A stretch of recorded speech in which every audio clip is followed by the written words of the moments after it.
Hi, guys. For those of you who don't know me, my name is Mrs. Rector. I teach third grade here at Imagine. Um, I've got Daisy here behind me joining me to read chapters 14 through 20 of The Wild Robot. So let's see what happens. Chapter 14, The Bears. So we got some illustrations here. Let's see what happens. Roz stomped into the cave, and then he stomped right back out. "Please stay away," said the robot to the two bears who were now nipping at her heels. You see, when Roz stomped into the cave, she accidentally woke a brother and sister bear from their morning nap, which is never a good idea. And to make matters worse, bears have an instinct that drives them to attack when a creature runs away, especially if the creature running away is a mysterious, sparkling monster. So as the startled bears watched Roz stomping out of their cave, they really had no choice at all. They simply had to take up the chase. Roz tried her best to outrun the bears. She leaped over rocks and wove through trees and stomped across the mountainside at full speed. But the bears were young and strong and fast, and the robot still had so much to learn about moving through the wilderness. She never even saw the tree root. One moment she was stomping along, and the next moment she was flying through the air and thumping down onto a rotten log. Clumps of soft wood stuck to her side as she stood and faced her attackers. Wouldn't you be afraid if two bears were charging toward you? Of course you would. Everyone would. Even the robot felt something like fear. Roz was programmed to take care of herself. She was programmed to stay alive. And as the robot watched those bears charging toward her, she knew her life was in serious danger. The bears slammed into Roz, knocking her against the trunk of a towering tree. Then one bear dove at her legs, and the other clawed at her chest. If only the robot had swung her fists or kicked her feet, she could have scared them off. One good bop on the nose would have sent them running. But the robot's programming would not allow her to be violent. Clearly, Roz was not designed to fight bears. Powerful jaws chomped her arms. Sharp claws slashed her face. A massive head rammed her chest. "Please stay away," said the robot. "Grrr," said the sister bear. "Grrr," said the brother bear. And then the bears went in for the kill.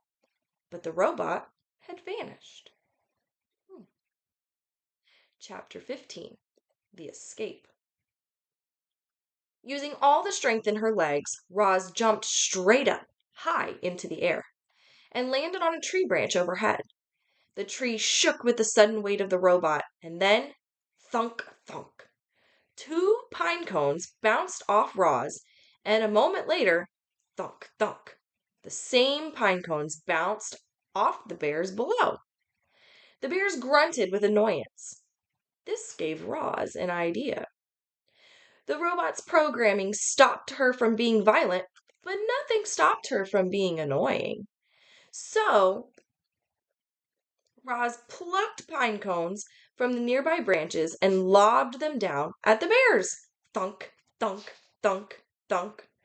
Each pine cone bounced off its targets with annoying accuracy and whipped the young bears into a frenzy. We have this illustration here of the bears and the robot in the tree. "Roar," said the sister bear. "Grrr," said the brother bear. "I do not understand you bears," said the robot. Roz was about to unload a whole arm full of annoying pine cones when a distant roar echoed through the forest. Back at the cave, the mother bear was calling for these two, and she did not sound happy. The young bears looked at each other. They knew they were in trouble. But before lumbering home, they glared up at Roz and snorted one last time. More than anything, they wanted to kill the robot. Chapter 16, The Pine Tree. Roz was in no hurry to leave the tree. She stayed on her branch long after the bears had gone, enjoying some peace and looking herself over. In addition to bite marks and claw marks, the robot was also covered in dirt, which, of course, meant it was time for another cleaning. She was making good progress when she felt something sticky on her arm. The problem was sitting in a pine tree is that eventually the tree's sticky resin will find you. It always does. And it found Roz. The robot scrubbed and scraped all the resin, and soon her fingers were completely coated in the sticky stuff. Then it was all over her arms and her legs and her torso, and things were about to get even messier. A robin swooped into the tree and began screeching and fluttering around Roz. The bird had recently finished building herself a new nest. It was a little work of art, a delicate basket woven from grass and twigs and feathers, and it was right above the robot's head. Screech, screech, said the robin. I do not understand you, Robin, said the robot. The robin continued screeching and fluttering, and then splat! She splattered her droppings across the robot's face. This bird was serious, so Roz scooted away farther out on the branch until she heard a quick, sharp crack. Before Roz knew what was happening, the tree branch snapped under her weight and she went crashing to the forest floor. She hit the ground hard and lay there as broken branches and pine cones and needles showered down on top of her. There was another splat, and then quiet returned to the forest. Chapter 17, The Camouflaged Insect. And on this page, it's got like a little bug on a stick. Roz was a mess. She lay under the tree, covered in a heap of broken branches and pine cones and needles. She still hadn't removed the sticky resin from her body. And then there were the bird droppings. She was about to get up and give herself a rigorous cleaning when she noticed a peculiar twig. The twig was moving. It was crawling along one of the broken branches on the ground. With a gentle touch, the robot picked up the twig. Hello, stick insect. My name is Roz. You are very well camouflaged. The stick insect's body was long and thin. He had the same shape and colors and markings as a real twig. But if you looked closely, you just might see two tiny eyes and two spindly antennae. The insect didn't make a sound, and he sat perfectly still as the robot. The two of them sat still and silently stared at each other for a while. Thank you, stick insect, said Roz as she placed him back where she found him. You have taught me an important lesson. I can see how camouflage helps you survive. Perhaps it could help me survive also. Chapter 18, The Camouflage Bot. As you know, reader, Roz had always liked to keep herself as clean as possible. But her desire to stay alive was stronger than her desire to stay clean. And our robot decided it was time she got dirty. Roz was going to camouflage herself. She'd gotten the idea from the stick insect, but Roz quickly realized that camouflaging herself as a twig was out of the question. No, the robot would have to blend into the landscape itself. She began by smearing handfuls of thick mud over her entire body. Then she plucked ferns and grasses from the ground and sank their roots into her new muddy coating. She placed colorful flowers around her face to disguise her glowing eyes, and any bare patches were covered with tree leaves and strips of moss. Our robot now looked like a great tuft of plants walking through the forest. She waited for darkness, and then she padded to the center of a clearing, nestled herself between some rocks, and became part of the landscape. A few hours later, the sky was brightening, the fog was lifting, the nighttime animals were slinking home, and the daytime animals were beginning to stir. It was just an ordinary morning on the island. We have another little illustration here of Roz all camouflaged. However, there was that new tuft of plants in that one forest clearing. Only the bees had noticed the tuft. They buzzed around it, completely unaware that the robot was hidden beneath. And so Roz sat there, right in the open yet completely unseen, and observed the wilderness around her. She watched flowers slowly turn toward the sun. She listened to rodents crawl through the weeds. She smelled the moist, piney air. She felt worms wiggling against her muddy sides. A week later, the tuft of plants was gone, but there was a new clump of seaweed on the shore.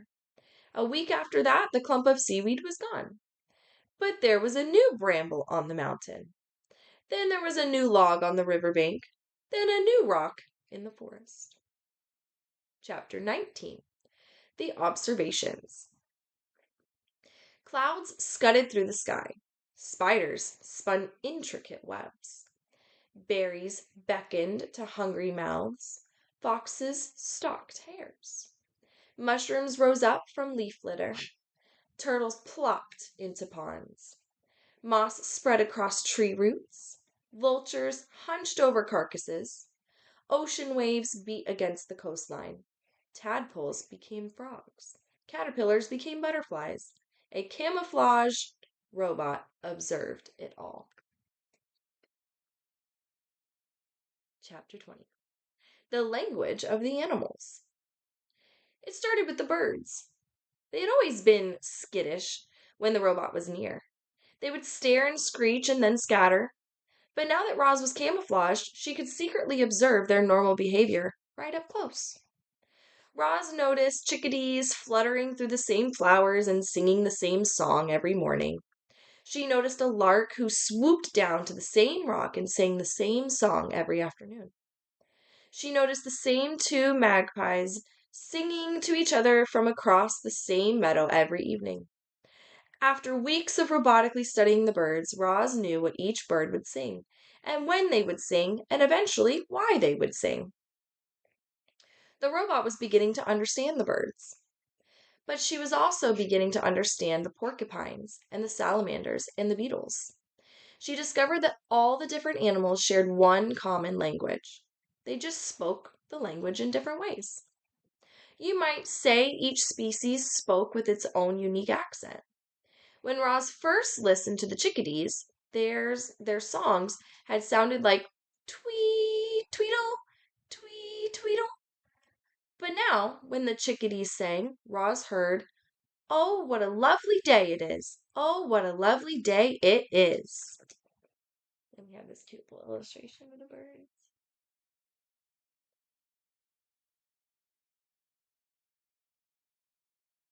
Deer spoke mostly with their bodies, but simply turning her head, a doe could say to her family, "Let's look for clovers by the stream." Snakes often hissed to themselves things like, "I know there's a tasty mouse around here somewhere." Bees said very little. They used their wings to buzz a few simple words like nectar and sun and hive. Frogs spent much of their time searching for each other. One would croak, "Where are you? I can't see you." And then another would reply, "I'm over here. Follow my voice." When Roz first stomped across the island, the animal squawks and growls and chirps had sounded like nothing more than meaningless noises. But she no longer heard animal noises. Now she heard animal words. I hope you guys enjoyed that next part of the book, and I hope you're enjoying The Wild Robot. Bye, guys.